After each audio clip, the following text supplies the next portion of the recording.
As a child, I did not have the power to discern, to see a higher truth. How could I? It's the same thing with the children now in Gaza. They suffer the consequences of war, but they don't realize or understand how the war originated. So in that situation, I had the trauma of the first Palestinian Intifada, and all the memories stay with me. This is what empowers me to carry on. What's the definition of Intifada? Chaos. People call it uprising, but the very definition, not only of Intifada, of Palestine, very similar definitions. It's chaos, it's disorder, it's anti-establishment. How does it arise? Or simply Yasser Arafat sitting in Tunisia. This is supposed to be the father of the Palestinian revolution. The same Yasser Arafat who died with like $4 billion. That a lot Yasser more. Arafat? A lot more. Yasser Arafat was an Egyptian con artist. He was born in Egypt with an Egyptian accent. It was so obvious to know that he's Egyptian, but everybody was in denial that he's Palestinian, and he's the father of the Palestinian revolution. After they were kicked out of Jordan, of Lebanon, and they ended up in Tunisia, some 2,000 miles away, they came up with the idea to engineer the Intifada. They wanted trouble, but from within. They knew that this could be a lot more effective than trying to destroy Israel from outside. And they sent children to die. This has been their mechanism, their strategy. And who's they? When I say they, all those who are complicit in this continuous crime, all those who sacrifice children for power and for money.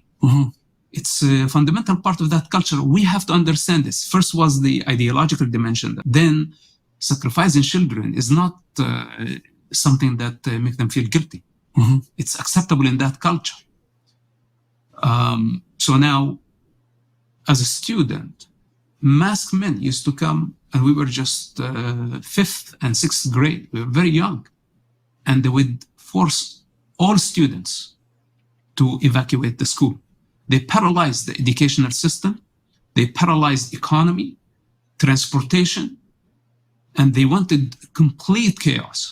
And until today, I ask myself, if you were fighting against Israel, why would you stop the education and the economy and all other aspects of the Arab life in the West Bank? This is what Intifada means. So instead of going to school, we stayed at home for the first 2 or 3 years of the first Palestinian Intifada. We did not go to school.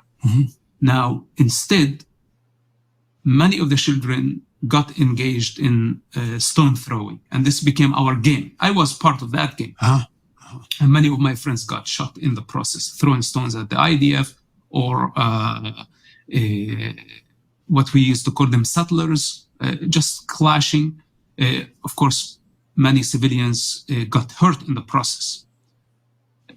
So they did not want us to go to schools, and I did not understand why.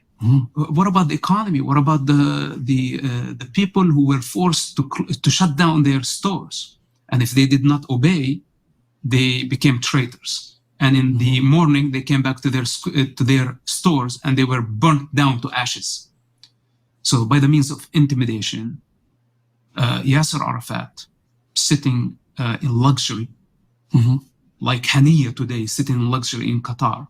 And what's in common between all these con artists? That they were outsiders, living outside, while they wanted the children to die on their behalf. Because what really globalized the Intifada or the Palestinian cause is the children.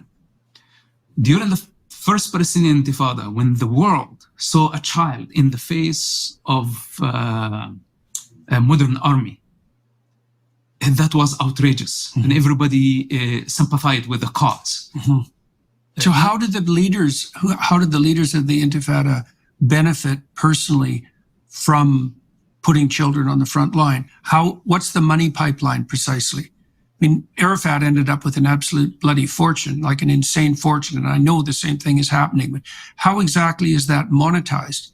Is the suffering of children produces an influx of foreign aid that's then pocketed essentially? Yes, because on one hand, they delegitimize Israel. Mm-hmm. Israel become a child killer. Right, right. Then there is no one in the world that does not sympathize with children dying. Right. So there is no more destructive or powerful weapon in the hands of a corrupt revolution that don't want to fight. They don't have the courage to actually fight in combat, but they prefer that their children would die on their behalf. In the meantime, delegitimize Israel and globalize their cause.